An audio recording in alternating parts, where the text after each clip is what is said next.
توکلت علیک یا رب العالمین۔ امریکی کانگریس میں ہیئرنگ ہو رہی تھی گاڈ فادر کے خلاف، اور مافیا کا ایک منحرف کارکن وعدہ معاف گواہ بن کر اپنے سابقہ باسوں اور اپنے سابقہ ساتھیوں کے خلاف بیان دینے کے لیے تیار تھا۔ اس نے ابھی بات چیت شروع ہی کی تھی کہ آپ مجھ سے سوال کرتے جائیں اور میں آپ کو بتاتا جاتا ہوں کہ کس نے کیا کیا اور اب تک کیا کیا ہوا۔ اصل میں ہمارے ملک میں حکومت کس کی ہے؟ اچانک ہال کا دروازہ کھلا اور دو لوگ اندر داخل، ان میں سے ایک معمر عمر کا اور ایک خاصا جوان آدمی۔ دونوں چپ چاپ سے ہال میں داخل ہوئے اور ایک طرف جا کر بیٹھ گئے جہاں پر باقی کے مافیا گروپ کے یا کالونی خاندان کے لوگ بیٹھے ہوئے تھے۔ اس شخص نے جو بیان دے رہا تھا اس نے بھی پلٹ کر اس طرف دیکھا اور پھر واپس کانگریس مینز کی طرف منہ کر کے کہنے لگا، میری سمجھ میں یہ بات نہیں آ رہی کہ آخر آپ لوگ مجھ سے پوچھنا کیا چاہتے ہیں؟ کس سے کہانیاں سننا چاہتے ہیں تو بھائی میں سنا دیتا ہوں جتنی سننا چاہتے ہیں۔ ان کہ یہ کیا بات کر رہے ہو؟ میں وہی بات کر رہا ہوں جو آپ سے پہلے کر رہا تھا۔ میں نے آپ کو کہا نا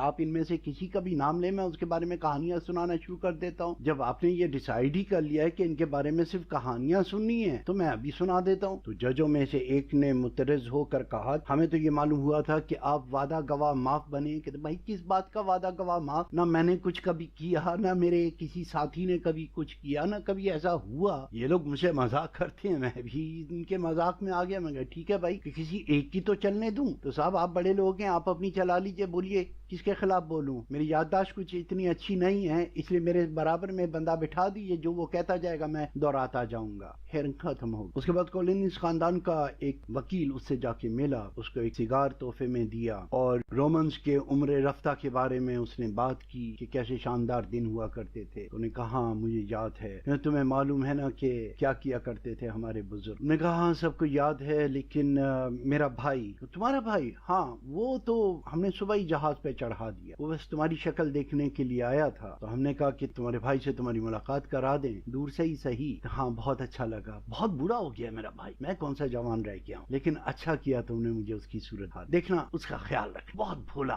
وہ ہماری دنیا سے بالکل علیحدہ ہے۔ نہیں تم بے فکر، بس تم بزرگوں کے اس شاندار نقش قدم پر ہی چل۔ یہ کہہ کر وہ شخص انتہائی سیکیورٹی میں رکھے ہوئے اس شخص سے ملاقات کر کے واپس آ گیا۔ اس آدمی نے کہا میں اب نہانے جا رہا ہوں۔ وہ نہانے کے لیے گیا، ٹب میں اس نے گرم پانی بھرا اور اپنے ہاتھوں کی نسوں کاٹ کر وہ گرم پانی میں تاکہ دوران خون زیادہ تیزی سے ہو چلے اور اس کے جسم سے جلد خون کا اخراج ہو، اور اس نے بزرگوں کے طریقہ کار پہ چلتے ہوئے خودکشی کر۔ یہ واقعہ اس وقت کیوں یاد آیا؟ مافیا کا یہ ایک طریقہ ہے، وہ بہت دور سے بہت سلائیڈلی بڑی نفاست کے ساتھ دھمکی دے رہے ہیں۔ جو دھمکی جتنے اوپر سے آتی ہے اتنی ہی نفیس ہوتی، اس میں یہ گند نہیں ہوتا کہ ہم تمہاری زندگیوں کو تنگ کر دیں گے اور تمہاری اولادوں کے لیے تنگ کر دیں گے، یا ہم اینٹ سے اینٹ بجا دیں گے، ہم نے یا رہنا ہے، تمہارا وقت عارضی ہے۔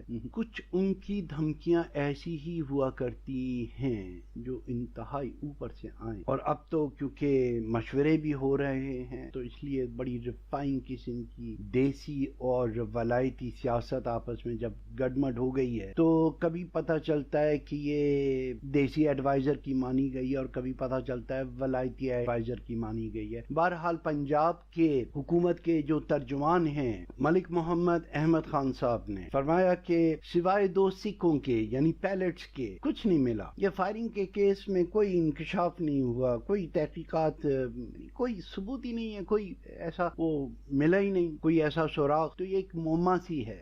فائرنگ سے جائے وقوع پر کیا مل سکتا ہے؟ بلٹ کے خالی خو۔ اور ٹارگٹ سے کیا ملا کرتا ہے؟ پیلٹس۔ تو جہاں پر وہ پیلٹس ہیں وہ ٹارگٹ ہے، اور جہاں پر وہ خول ملے وہاں سے آپ کو پتہ چلے گا کہ یہاں سے فائرنگ ہوئی ہے۔ اس میں کون سی راکٹ سائنس ہے؟ ابھی تک ان کو اس بات کا ہی احساس نہیں ہوا۔ وہ کہہ رہے ہیں وہ علاقہ بہت زیادہ حفاظتی حصار میں ہے، وہاں پر تو شہباز شریف صاحب کا بھی گھر ہے، وہ ہوتا ہے فلائٹ زون، اس طرح سے شاید یہ نو وائس زون ہے، کیونکہ جب سمن آباد میں گولیاں چل رہی تھیں ان کی آوازیں یہاں پر نہیں آئی تھی، تو یہ بیچارے دو بلٹ کیا بیچتے ہیں، ان کی آواز کیسے آ سکتی؟ بہرحال مجیب الرحمان شامی صاحب نے بھی کچھ اپنے تجربات کا اظہار کیا ہے، اور انہوں نے کہا ہے میڈیا نے بھی اس کو صحیح طرح سے ہینڈل نہیں کیا۔ اب میڈیا کس طرح سے ہینڈل کرے؟ یہ ان جیسا ذری اور تجربہ کار صحافی ہی بتا سکتا ہے، بلکہ اب تو انہیں صحافی نہیں کہنا چاہیے، اخبار والا کہنا چاہیے، میڈیا والا کہنا چاہیے. اور کہتے ہیں یعنی ہمارے ہاں تو یعنی کوئی اخبار جو ہے وہ ایک ہائپ کریٹ کر دیتے ہیں، میڈیا ایک ہائپ کریٹ کر دیتا ہے، اسے صحیح طرح سے نہیں دیکھتے. اور یہ کوئی نئی بات نہیں ہے. جب مشرف صاحب کا مقدمہ ہو رہا تھا تو وہ راستے سے وہ اسلحہ ملا تھا، اور پھر جب نیب کی ہیئرنگ چل رہی تھی تو وہ پروسیکیوٹر صاحب کے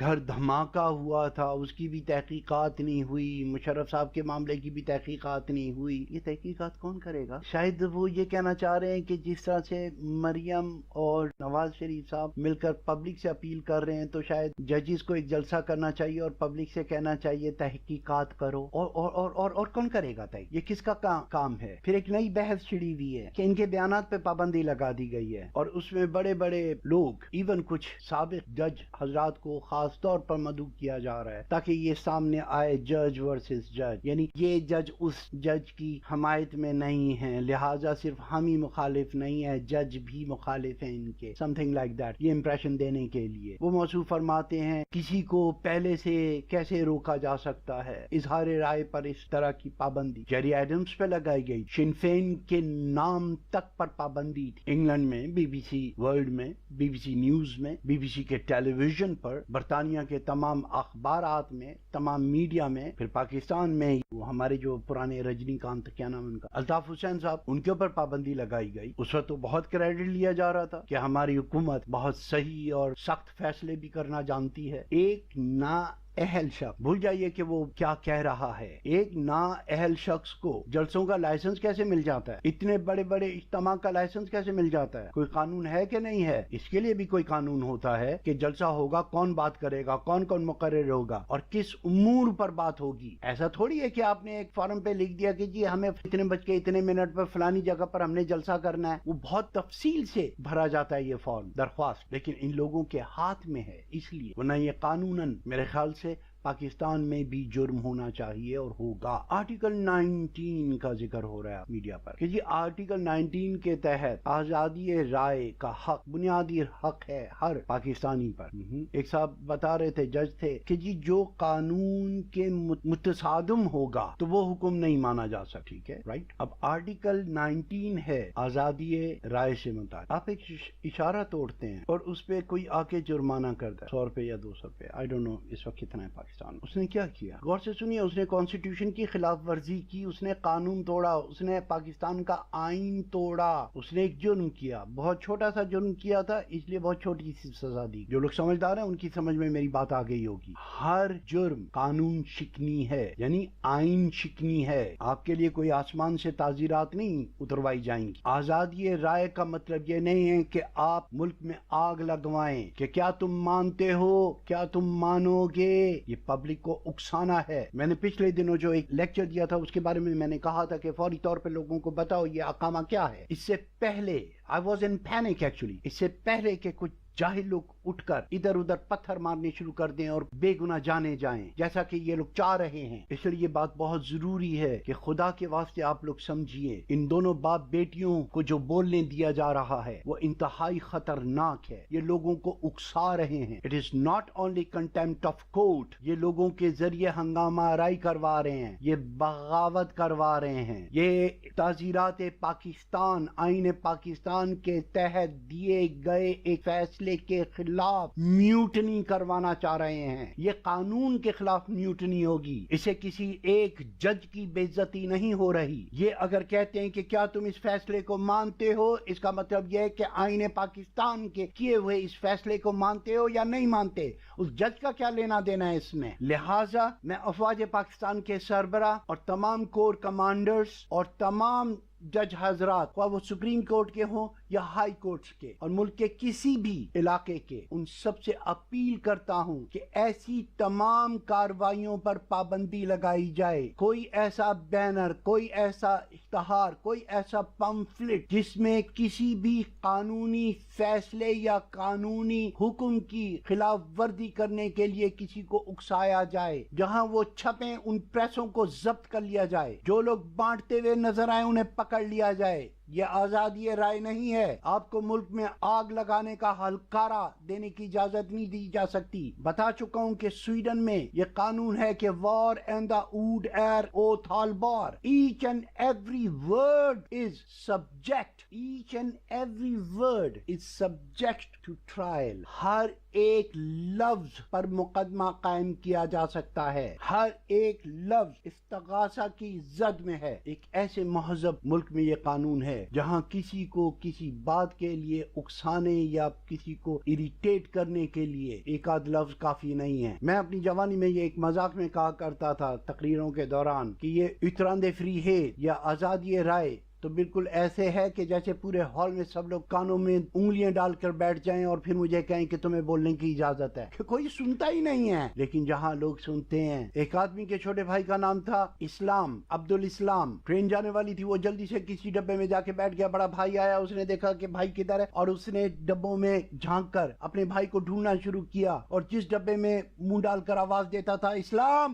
اندر سے آواز آتی تھی زندہ آباد. جہاں پر ایسے ری ایکٹیو لوگ ہوں. لکشمی چوک سے ایک آدمی پکڑا گیا، میرے آنکھوں دیکھا واقعہ ہے یہ. لکشمی چوک سے پکڑ کے لائے اور اس کو رائل پارک کے پاس سے لے جا رہے تھے اور وہ اس نے ایک دم ہتھکڑیوں والوں کو جھٹکا دے کر شروع ہو گیا کہ تم کب تک میری زبان پر پابندی لگاؤ گے؟ کتنا عرصہ مجھے میرے لوگوں سے دور رہو؟ میں حق کی آواز بلند کرتا رہوں گا. آج بھی بولوں گا، کل بھی بولوں گا. تم مجھے کب تک مارتے رہو گے؟ بند کر دو مجھے. لیکن میں کبھی بھی انصاف کی آواز اٹھانے سے دریغ نہیں کروں گا. تم میری آواز کو کبھی نہیں دبا سکتے. اور لوگوں نے مار پیٹ کر پولیس والوں کو اسے چھڑوا دیا. اور وہ پولیس والے قسمیں کھا کھا کر کہہ رہے تھے کہ جی ہم نے اسے لکشمی چوک سے جیب کاٹتے پکڑا ہے. تو اسی انہوں نے نہیں چھڑاتا اور وہ نکل. جہاں کی پبلک اتنی جذباتی ہو. آپ کو وہ بچے یاد ہیں جنہیں پبلک نے مار مار کر، ایسی تو مثالیں دے، روح کانپتی. آج وہ مشاہد حسین صاحب عدالت میں اپنے طور سے ایک دھمکی دے رہے تھے. مجھے نہیں معلوم کس کی سمجھ میں آیا یا کس کی سمجھ میں نہیں آیا، لیکن موصوف کا کہنا یہی تھا کہ اگر الیکشن کمیشن کے اوپر اتنا بوجھ ڈالا تو وہ سنبھال نہیں سکیں گے اور ملک میں بہت ہنگامہ آرائی ہو جائے گی. یعنی انڈائریکٹ وہ ایک سیول وار کا سیناریو کھینچ رہے، لیکن بڑی ہلکی پینسل کہ کہیں یہ نہ لگے تڑی لگا رہے. میرے خیال سے آپ لوگوں کو اس قسم کی خبروں کا ٹوٹل بائیکاٹ کرنا چاہیے. اس قسم کی خبروں سے دور رہنا چاہیے. اس قسم کے پروپیگنڈوں سے دور رہنا چاہیے کہ ججوں کے گھروں کے سامنے گولیاں چل رہی ہیں، کسی نے دکھا دیا کہ جی میں کر سکنا. تو یہ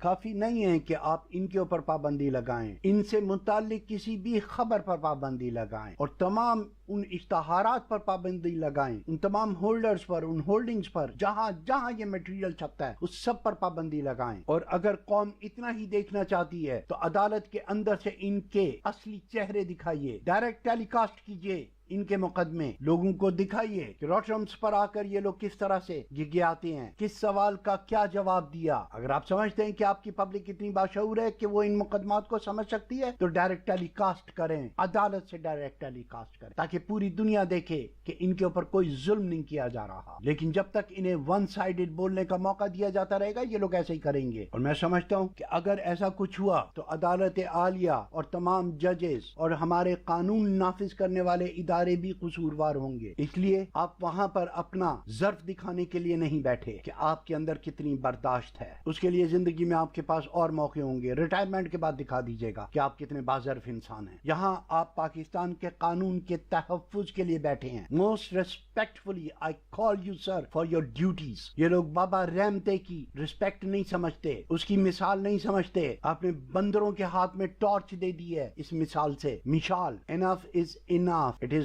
nothing to do with you personal sir. آپ پاکستان کے آئین اور قانون کے تحفظ کے لیے وہاں بیٹھے ہیں. اللہ تبارک تعالیٰ نے آپ کے ہاتھ میں اپنی ترازو دی ہے اور یاد رکھیے آپ ایک دیوار کے کونے پہ کھڑے ہیں. حدیث میں بتایا گیا ہے کہ جب فیصلہ کرتے وقت آپ ایسے کونے میں کھڑے ہوئے کہ اب گرے اور نیچے جہنم ہے. اگر آپ نے نیک نیتی کے ساتھ غلط فیصلہ بھی کیا تو آپ کو اکیرا ثواب ہے، اور اگر نیک نیتی کے ساتھ آپ نے صحیح فیصلہ کیا تو آپ کو دوہرا ثواب ہے. اور اگر آپ نے کوئی کرٹسی دکھائی، اگر آپ نے اپنی ذاتی افو درگزر دکھائی، ذاتی ظرف کا مظاہرہ کیا، تو ڈریے اس آگ کے جھونکے سے جس کے آپ بہت قریب ہیں۔ مجھے معلوم ہے آپ کے تجربے اور علم میں یہ پوری حقائق ہے، کیونکہ آپ کے منصب سے مطابقت رکھنے والی باتیں ہیں یہ، اس لیے آپ ان تمام باتوں کو مجھ سے اور کسی بھی دوسرے سے زیادہ بہتر طور پہ سمجھ۔ Call for the halt, enough is انف۔ اگر کوئی کہتے ہیں یہ جوڈیشل مارشل لا ہے تو کہنے دی، لیکن قانون کی بالادستی ہر حالت میں قائم رہنی چاہیے۔ دیجیے رینجرز کو حکم کہ